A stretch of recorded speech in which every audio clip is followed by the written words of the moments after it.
국민의당 진상조사단이 문준용 씨 제보 조작 사건에 대해서 이유미 씨의 단독 범행이다라고 결론을 내렸습니다. 먼저 국민의당 조사 결과 발표 내용 함께 들어보시죠. 이유미는 최초에 카카오톡 단체 대화 메시지 캡처 화면을 조작해서 제공하였고 뒤이어 음성 녹음 파일까지 남동생을 동원해 조작해서 이준서에게 제공했습니다. 안 전 대표와 이유미와의 관계를 보면 이유미와는 최근 1년 동안 지난 2016년 총선 무렵인 지난해 3월, 올해 2017년 2월 등 두 차례의 문자를 일방적으로 이유미가 보내온 바를 확인했습니다. 두 번 다 안 전 대표는 답을 하지 않았습니다. 박지원 전 대표와 이준서 간, 또 안 전 대표와 이준서 간의 관계가 사건을 공모할 만큼 자주 연락하거나 친분이 높다고 보기 어렵다는 판단을 내렸습니다. 네, 이유미 씨 단독 범행이다. 글쎄요, 이 사건이 불거졌을 초기부터 국민의당에서는 이유미 씨 단독 범행이라고 줄곧 주장을 해왔고요. 결과를 들었을 때 역시나 라는 생각이 들었습니다. 어떻게 들으셨습니까, 구정 차장? 네. 그러니까 이제 이유미 씨에 대해서는 조사를 안 하셨잖아요. 네. 그러니까 단독 범행이라는 것을 본인이 실토를 한 게 아니라 네. 주변 사람들을 조사해서 얘기를 들어보니 이유미 씨 혼자 한 거더라.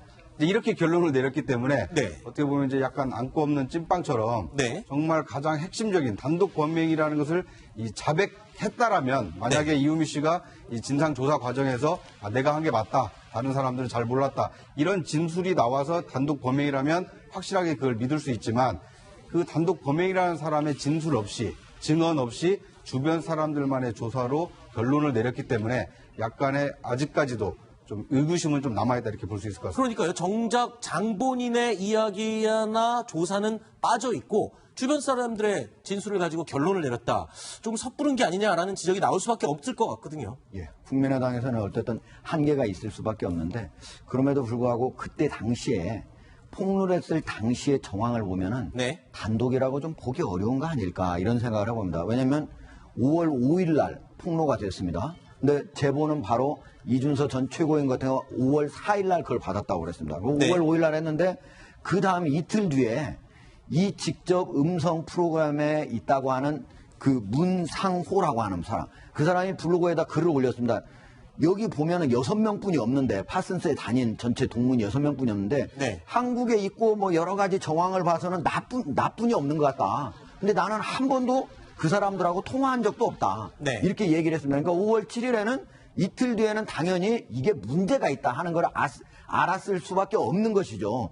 그럼에도 불구하고 5월 9일 선거는 그대로 치러졌고 5월 24일 한참 뒤인 15일 뒤에서 그거를 아래에서 보고가 올라오니까 알았다 하는 것은 사실은 좀 너무 좀 납득이 안 되는 앞뒤가 맞지 않는 해명이다. 이렇게 볼 수밖에 없습니다. 네. 자, 이런 가운데 오늘 이준서 전 최고위원도 역시 이 사건의 핵심 인물로 지목이 됐었습니다. 검찰 조사를 받기 위해서 출두했는데요. 그 모습 영상으로 함께 보시죠. 안철수 씨하고 독대할 때 어떤 말씀 나누셨나요? 검찰에서 통보 왔을 때 그거에 대해서 당에 대한 서운함을 표출한 것이 조작에 대한 것을 알리고 그 다음에 뭐 취하에 대한 거를 상담하려고 한 건 아니었습니다. 네, 당 차원에서는 이유미 씨 단독 범행으로 결론을 내린 것 같은데. 네, 저도 조작 사실을 몰랐고 그에 따른 저희의 어떤 압력도 가하지 않았습니다. 그거를 밝히려고 오늘 이 자리에 온 거고요. 이유미 씨하고 대제조사 예정돼 있는데 어떤 말씀 나누실 건지. 이유미 씨가 어떤 진술을 했는지 모르겠지만은 저는 제가 알고 있는 모든 진실을 밝히면은 모든 정황이 해결될 거라 생각합니다.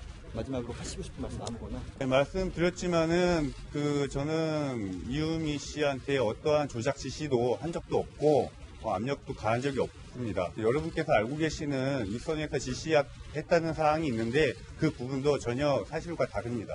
이상입니다. 글쎄요. 국민의당 진상조사단에서는 일단 이유미 씨 단독 범행으로 결론을 내렸는데 이준서 전 최고위원 같은 경우는 이제 검찰 조사를 받아야 된단 말입니다. 그러면 혹시 내용이나 결과가 조금 달라질 수도 있을 가능성이 있을까요? 어떻게 보십니까? 일단 그 당사자인, 그러니까 국민의당이 단독 범행을 했다라고 지목한 이유미 씨는 검찰에서 조사를 받고 진술을 해놓은 거 아닙니까? 그렇죠. 그러니까 이유미 씨 진술에 맞춰서 이준서 씨가 그것에 대해서 어떻게 답변을 하는지를 검찰은 이 제3자적 입장에서 좀 비교 분석이 가능하다는 거죠. 네. 그러니까 국민의당의 경우에는 이유미 씨 진술 없이 이준서 씨의 얘기만 듣고 이제 단독 범행이라고 결론을 내렸지만 검찰은 이유미 씨가 이제 당시에 어떻게 조작을 하게 됐는지. 제보를 만들어서 그것이 당해서 이 발표가 됐는지 이것에 대해서 이유미 씨 본인의 진술이 있을 거 아닙니까? 네. 이것과 이준서 씨의 어떤 주장 사이에서 차이가 있다라면 네. 그 차이가 왜 나는지를 검찰은 조사할 수 있기 때문에 네. 그러니까 이준서 씨는 이제 들어가기 전에 저렇게 자신의 입장을 밝혔지만 이 검찰은 이유미 씨의 진술과의 차이점을 좀 집요하게 파고들 가능성이 있어서 네. 검찰 조사를 좀 지켜봐야 될 것 같습니다. 네. 기본적으로 선거 때 어떤 폭로를 하게 되면은 상대당이 그거를 아니다 이렇게 얘기하는 거 너무 당연합니다. 그러니까 사실 그거 가지고는 별 얘기를 할 필요가 없는데요. 그러니까 더불어민주당이 문준용 씨 이거 입사 특혜고 이거 사실 아니다 하는 거는 별 문제가 없는데 거기에 증언자로 나오는 사람이 이틀 뒤에 즉 5월 7일 날 나하고는 이런 통화를 한 적이 없는데 어떻게 이런 게 나올 수 있지? 라고 얘기를 했다고 하는 거는 당연히 국민의당에서 한번 확인을 해봐야 됩니다. 야 이유미 씨 이 사람은 아니라고 여기다 올려놨는데 당신은 어떻게 된 거야? 하고 확인을 해야 될 거 아닙니까? 심지어 그 다음 날인 5월 8일에는 이거 빨리 좀 해결했으면 좋겠다. 이거 빨리 사실관계를 밝혔으면 좋겠다라고 이유미 씨가 얘기를 하잖아요. 네. 근데 그거를 듣고도 그 다음에도 전혀 24일까지 몰랐다. 이거는 상식적으로 이해가 안 되는 거죠. 그리고 네. 혼자 단독 범행이라고 하는 것도 왜 그러면 그때 그런 문자 메시지를 보고도 전혀 안 했는지. 그리고 심지어 국민의당 같은 경우에는 당시에 어떻게든 이 사람을 데려와 가지고 문상호 씨를 데려와서 이 폭로를 시켜야 될 거야. 한국에 있는 사람이니까. 네. 근데 전혀 그것들 왜 그러면 얘기를 해야 돼? 이유미 씨 빨리 데려와라. 지금 가서 폭로하자. 이렇게 얘기해야 되는 거예요. 근데 그거를 확인을 안 했다는 건 이해가 되지 않는 거죠. 네. 자, 저희도 궁금한 점이 많습니다. 그래서 오늘 진상조사 결과를 발표했던 아까 화면으로 보셨죠. 김관영 진상조사단장을 저희가 전화로 연결해 봤습니다. 국민의당 입장을 좀 더 자세히 들어보겠습니다. 의원님 나와 계시죠? 네, 안녕하세요. 네, 안녕하십니까. 자, 지금 진상조사위에서는 이유미 씨 단독 범행이라고 밝혔는데 저희가 지금 이 이야기를 하다 보니까 정작 이유미 씨에 대한 조사를 하지 않은 채 좀 서둘러 발표한 것 같다. 이런 얘기들이 많습니다. 이 부분 좀 설명을 해 주시죠. 이유미 씨가 지금 구속돼 있지 않습니까? 네. 네, 그렇기 때문에 이유미 씨를 조사하는 것 자체가 원천적으로 불가능하고요. 이유미 씨를 조사하고 발표하면 얼마나 좋겠습니까? 그러나 저희가 조사를 할 수 없는 상황이기 때문에 네. 조사하기를 기다릴 때까지 발표를 계속 늦출 수도 없는 것이고요. 네. 그렇다고 하면 지금 상황에서 주어진 상황에서 저희가 취할 수 있는 모든 조치를 취하고 모든 사람들의 진술을 들어서 네. 객관적으로 판단하려고 노력했다. 네. 이런 말씀을 드리겠습니다. 자, 조사를 더 늦출 수는 없었다. 이 말씀은 지금 국민적인 여론을 많이 의식하신 것, 그렇게 이해하면 되겠습습니까? 네, 아무래도 조속히 저희 당 내부의 진상을 규명해서 국민들께 알리고 잘못된 부분은 국민들께 용서를 구하는 절차가 필요하다고 보고요. 네. 다만 어쨌든지 나중에 검찰에서 오늘 발표한 것과 다른 결과가 나왔을 경우에 네. 오늘 발표한 것에 큰 상처를 입어서 네. 우리 당이 또 다른 크게 상처를 입는 것이 아니냐 그렇죠. 이런 걱정도 있고요. 네. 또 한편으로는 검찰이 사실은 모르고 있는 것을 우리가 먼저 발표를 해가지고 네. 검찰이 수사하는데 오히려 도움을 줘서 네. 긁어부스럼을 만들 수도 있는 네. 또 그런 거리가 되기 때문에 예. 또 발표를 좀 검찰 때까지 늦춰야 한다. 네네. 라고 하는 그런 얘기도 있었습니다만은 네. 뭐 전체를 다 고려하더라도 네. 지금 현재 그런데 물론 지난 6월 말부터 7월 1일까지의 여론조사 결과가 하나 있습니다. 오늘 국민의당에서 발표를 할 때는 단독 범행이다. 자, 이 화면은 아니고요. 그 여론조사 결과인데요. 그러니까 10명 중 7명, 국민 내 10명 중 7명은 조직적인 개입이 있었을 것이다 라고 생각을 한다고 조사가 됐습니다. 자, 이 부분에 대해서 오늘 발표하신 결과와 국민들이 생각하는 어떤 정서와는 좀 상반도 있다라고 볼 수 있을 것 같은데요.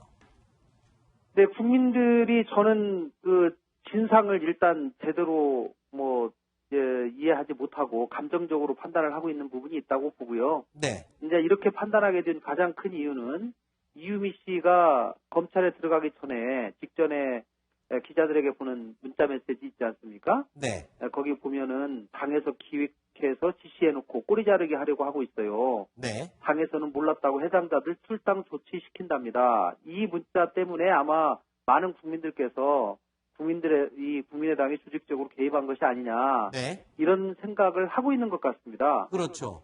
그런데 검찰 조사가 신속하게 또 철저하게 이루어져서 이 부분을 조속히 밝혀줄 것으로 저는 기대를 하고요. 네. 저는 검찰 조사 결과가 오늘 저희 당의 발표와 크게 다르지 않을 것이다 아하. 라고 저는 생각합니다. 그렇군요. 철저하게 아마 조사를 하셨다 이렇게 믿고 계시리라 생각을 하고요.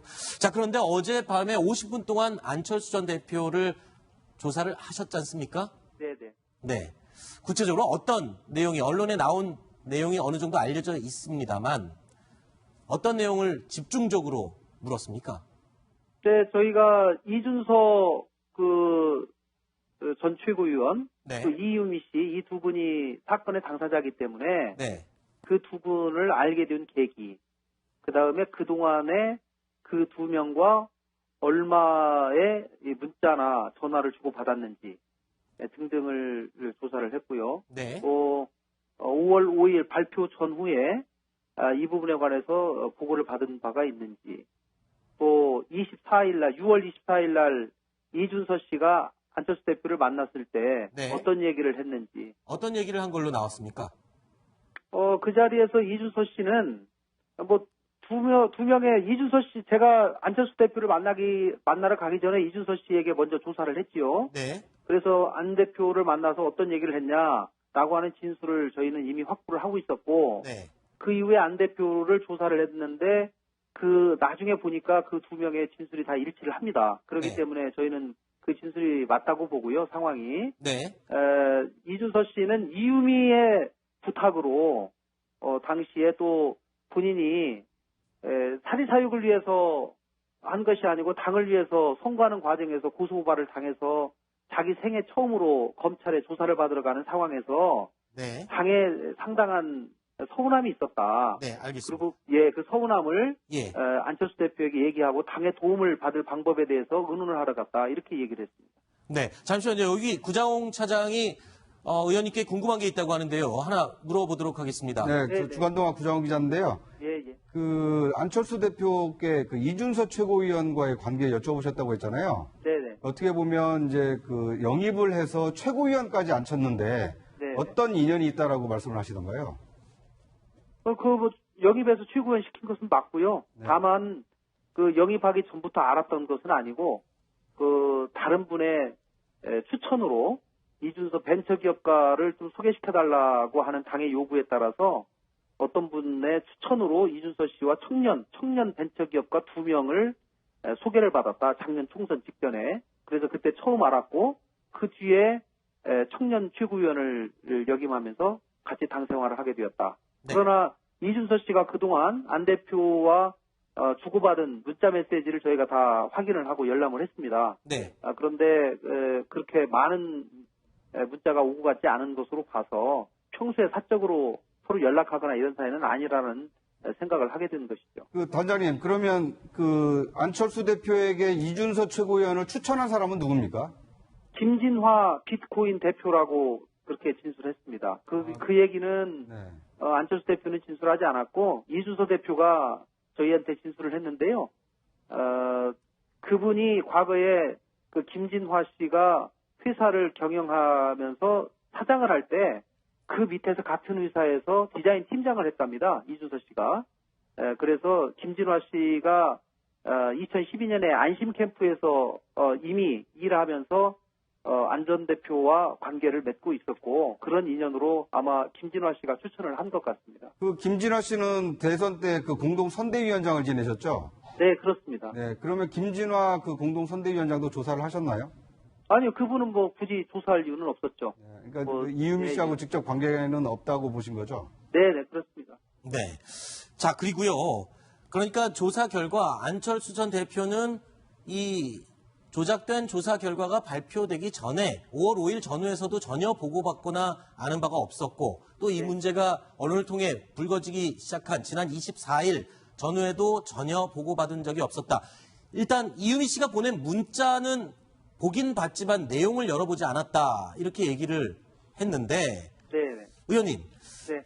분명히 이유미 씨가 죽고 싶다라는 문자를 보냈는데 네. 그 내용을 보고도 확인을 안 했다는 점은 좀 이해가 안 확인은 되는 했죠. 부분입니다. 확인은 했죠. 네. 확인을 했으니까 이제 내용을 보게 된 것이고, 내용을 보게 된 것은 이용주 의원으로부터 전화를 받은 다음에 내용을 확인한 것이고요. 네. 이용주 의원에게 전화를 받기 전까지는 내용 자체를 확인하지는 못했죠. 네. 예. 그러나 끝까지 이유미 씨에게 답장을 해주지 않은 이유는 혹시 여기서 답장을 해주면 안 되겠다라고 판단을 한 건 아닌가 이런 생각도 드는데요. 뭐 저는 제가 그 부분을 구체적으로 저희가 여쭤보지는 않았습니다. 네. 그러나 답장할 굳이 필요가 없었다, 답하지 않았다 그렇게만 답을 하셨는데 뭐 제가 이 판단하기에는 추측하기에는 이유미 씨가 어떤 관계인지 모르겠습니다. 안 전 대표가 어떻게 이유미 씨를 어떻게 생각하고 있는지는 모르겠는데 그렇게 뭐 친하거나 그런 관계는 전혀 아니었고요. 특히 이용주 의원이 이미 이유미 씨가 증거를 조작해서 범죄에 가담했다라고 이미 보고를 한 상황이었기 때문에 그 범죄자에게 더 온 문자에 대해서 답할 이유는 없지 않았을까라는 그런 판단을 하지 않았을까라고도 뭐 저희가 추측을 해봅니다. 네. 예. 알겠습니다. 오늘 바쁘신데 전화 연결 응해주셔서 감사하고요. 예, 감사합니다. 네, 고맙습니다. 예. 자, 김관영 진상조사단장과 전화를 해봤습니다. 국민의당 입장을 좀 들어봤는데요. 어떻게 들으셨습니까? 하종대 의원께서는 이 지금 해명, 글쎄요, 국민적 여론과는 좀 분위기가 온도차가 있는 것 같고요. 그리고 검찰 조사를 지금 기다리고 있다. 이유미 씨를 조사할 수 없는 상황이어서 그런 거지 서둘러 빨리 발표를 하는 게 옳다고 봤다. 이렇게 얘기를 하는데 어떻게 보십니까? 저는 그건 맞다고 봅니다. 그러니까 네. 지금 현재 이유미 씨를 직접 조사하기 어려운 상태에서 네. 우리는 조사할 수 없으니까 당사자 조사할 수 없으니까 우린 이거 검찰 조사를 그냥 마냥 기다리겠다. 이거는 올바른 태도가 아니기 때문에 네. 관련자들을 조사를 8명을 조사했지 않습니까? 그러니까 네. 어쨌든 조사를 해서 내놓는 거는 맞대지만은 그럼에도 불구하고 당시에 국민의당이 문준용 씨 관련 건만 무려 94개의 의혹을 제기를 했습니다. 네. 그러니까 문준용 관련은 국민의당이 집중적으로 의혹 제기한 가장 핵심 사안 중에 하나다 이렇게 볼 수가 있는 겁니다. 네. 근데 그때 당시에 여러 가지 예를 들면은 그거를 같이 서로 통화를 해가지고 이렇게 녹취까지 할 정도라면은 서로 상호 알고 있는 사이라고 하는 거 아니겠습니까? 한국에 있기도 하고 네. 그러면 그 사람 빨리 데려와보라고라도 얘기를 할 수 있는 것이고 그리고 또 그게 만약에 좀 이상한 듯하다 그런다면 혹시 왜 그러니 왜 못 데려오는 거니 이런 거 추궁하다 보면 당연히 그때 당시에 알 수 있었던 사실임에도 불구하고 지난달 24일까지 보고를 받기 전까지 전혀 몰랐다. 네. 이런 것들은 일반적인 상식에 비춰봐도 맞지 않는 해명이다. 이렇게 볼 수밖에 없습니다. 자, 이 당의 조직적인 개입이 있었느냐 없었느냐 이 문제를 떠나서요. 지금 국민의당과 안철수 전 대표 상당히 정치적인 위기에 처해 있는 건 분명한 것 같습니다. 지금 이 국민의당과 안 전 대표를 지지하던 지지층, 당원들, 특히 이 호남 지역의 움직임이 심상치가 않습니다. 길정유 차장, 지금 호남 지역을 중심으로 국민의당 지지율이 지금 떨어지고 있고 일부에서는 지금 일탈 움직임도 있다고 하는데 정치부에서는 어떤 이야기들이 좀 들려오나요? 사실 국민의당 창당 이래 최고의 위기에 처한 것이 맞습니다. 네. 말씀하신 대로 여론조사 결과를 보면 창당 이후에 가장 낮은 5%대의 지지율을 기록하고 있고요. 지금 정의당보다도 낮은 지지율로 그렇습니다. 나왔죠? 특히 당의 지역적 기반이라고 할 수 있는 호남 쪽이 최근에 더불어민주당에 강한 이렇게 애정을 표시하면서 네. 지금 안철수를 중심으로 하는 국민의당에서는 원심력이 발휘되면서 당원들이 떠나려고 하고 있고요. 그다음에 앞으로 지방선거를 앞두고 호남의 지지 기반을 갖고 있던 많은 조직들이 다시 더불어민주당으로 돌아가면 안 되겠습니까? 라는 의사타진을 하고 있다는 그런 소식들이 곳곳에서 전해지고 있거든요. 그런데 지금 보시다시피 국민의당의 구심점은 안철수 전 대표입니다. 안철수 대표의 회생 없이 국민의당이 과연 내년 지방선거까지 온전한 모습으로 당을 유지할 수 있을지 없을지 네. 이 부분이 가장 중요하거든요. 그렇죠. 그런데 안철수 전 대표가 지금 사면초가에 빠져 있는 거죠. 네. 지금 일각에서는 안철수 전 대표가 왜 언론에 나와서 직접 해명하지 않느냐 네. 이런 의구심을 많이 표시하고 있지만 네. 지금 안철수 전 대표는 다 알다시피 새정치의 아이콘 아니겠습니까? 네. 지금 검찰에서 이 상황에 대한 정확한 판단이 안 내려진 상태에서 섣불리 아무 문제 없었다, 나는 관계가 없었다라고 발표를 했다가 혹시라도 검찰 조사 결과에서 또 다른 모습이 나오면, 결과가 나오면 안철수 전 대표는 정말로 회복하기 어려운 치명상을 입게 되는 거거든요. 네. 그래서 조금 더 신중한 모습을 보이고 있는 것으로 보여지는데요. 어찌됐든 지금 국민의당이 전당대회를 앞두고 이 국면을 어떻게 돌파하느냐, 이에 따라서 국민의당이 내년 지방선거를 앞두고 다시 당으로서 살아날 수 있느냐, 네. 아니면 자칫 정계 개편의 소용돌이에 휘말리느냐, 그런 네. 절체절명의 위기에 처해 있는 것은 확실한 것 같습니다. 네. 일단 진상조사단에서 안철수 전 대표를 조사하긴 했지만 국민들의 여론은 이렇습니다. 지금 즉각 사과를 해야 된다라는 여론이 지금 절반 이상 넘고 있거든요. 근데 지금 조사는 받았지만 여전히 공개적으로 나와서 사과는 안 하고 있습니다. 안 전 대표. 시간을 끌면 끌수록 지금 안 전 대표에 대한 여론은 불리해지는 거 아닌가 싶은데요. 그런데 이제 안 전 대표가 이게 사과를 하는 것은 그 결심만 하면 할 수 있는 일이긴 한데요. 네. 그런데 정치적으로 책임지는 모습을 보기가 상당히 지금 어려운 상태입니다. 네. 왜냐하면 지난해 총선이 지나고 나서 이 홍보비 리베이트 사건이 불거졌을 때만 하더라도 이 공동대표에서 물러나지 않았습니까? 그러니까 정치적이고 도의적인 책임을 지겠다. 이런 그 검찰 기소만으로도 그거에 대한 그 책임을 당대표가 진다. 이제 이렇게 모습을 보일 수가 있었는데 지금은 대선 후보로 이렇게 패배했고 또 의원직도 사퇴를 했거든요. 그러니까 대국민 사과를 하는 것 외에 정치적인 책임을 지는 모습을 보일 수가 없는 상황이기 때문에 네. 섣불리 사과를 하게 되면 잘못을 시인하는 것처럼 잘못하면 이렇게 비칠 수 있기 때문에 네. 아마 이제 검찰 조사 결과까지 지켜보고 그리고 나서 이 대선 후보로서 그런 거에 대한 어떤 정치적인 또는 도의적인 이 책임 표명을 하지 않을까라는 생각을 해봅니다. 네. 사실은 이제 안철수 후보, 대통령 후보 같은 경우 가장 최고 책임자 아닙니까? 네. 가장 마지막에.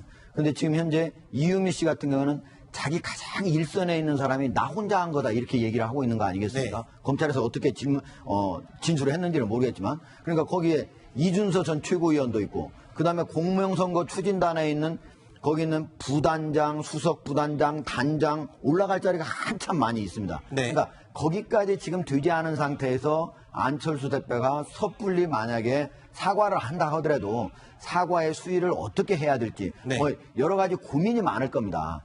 그럼에도 불구하고 저는 안철수 대표가 사실 국민들 사이에서 뜨게 된 이유는 뭡니까? 새정치 때문에 뜬 거 아닙니까? 과거 같은 계산하는 정치 하지 말라.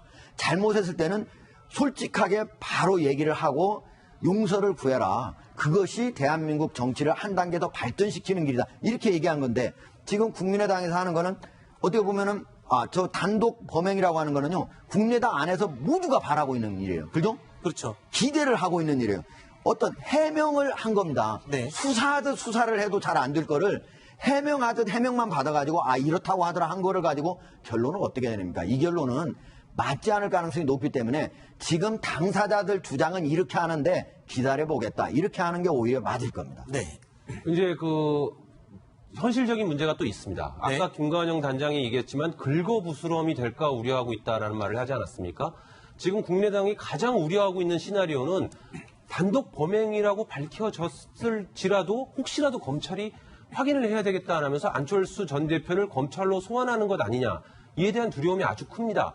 사실 무죄로 밝혀지거나 아무런 관계가 없다 하더라도 정치인이 검찰 포토라인에는 서는 것 자체로도 큰 치명상을 입게 되거든요. 근데 안철수 전 대표가 지금 미리 검찰 수사 결과 발표 이전에 언론 앞에 서서 그동안에 이런 있었고 이렇지만 나는 관여한 바가 없다. 그렇지만 잘못했다라고 사과를 했을 때 혹시 검찰이 그 얘기를 쭉 듣고 저렇게 얘기했지만 진술한 사람들 얘기와 다른 게 있으니 확인해 봐야 되겠습니다. 라면서 검찰로 좀 나와 주십시오라고 얘기하는 그 시나리오가 국민의당으로서는 피하고 싶은 거거든요. 네. 그러니까 어느 정도 검찰의 카드를 본 이후에 안철수 전 대표가 입장 표명을 하는 것이 그런 리스크를 줄일 수 있다. 그런 계산을 하고 있는 것으로 보입니다. 길지균 차장 말대로라면 안철수 전 대표가 검찰 조사에 불려나갈 가능성도 충분히 있다. 그거는 아직은 알 수 없습니다. 그렇지만 검찰은 이런 식으로 안철수 전 대표가 개입했을 의혹이 있다라는 네. 얘기가 자꾸 나오는 것 자체로도 소환이 필요하다라고 판단할 수 있는 거거든요. 네. 그렇기 때문에 안철수 전 대표는 지금 계속 언론에 나서지도 않고 이 조사 과정도 극비리하고 있고 네. 관계 없다라는 얘기만 지금 하고 있는 겁니다. 그렇군요. 그러니까 이 국민의당이 진상조사를 한 것을 보면 5월 5일 발표와 5월 8일 그 즈음에 나눴던 카카오톡 대화라든지 이런 걸 이제 집중적으로 얘기하면서 뭐 이 두 사람 사이만 있었던 일 아니냐 이렇게 얘기를 하고 있는데 검찰 조사는 아마 대선 끝나고 나서 검찰 소환하기 전까지 그러니까 그 한 달 이상 되는 기간 동안 두 사람 또는 이 당과 관련된 사람들이 어떻게 얘기를 커뮤니케이션을 해왔는지를 집중해서 볼 가능성이 크거든요. 네. 그러니까 사전에 모의가 있었는지도 보겠지만 사후에 이 문제를 어떻게 처리하려고 했는지 이 문제도 볼 수 있기 때문에 어떻게 보면 안 전 대표 입장에서는 섣불리 입장 표명을 하는 것이 굉장히 좀 불리할 수 있기 때문에 네. 좀 이게 침묵이 좀 길어지지 않을까 하는 생각을 하게 됩니다. 알겠습니다.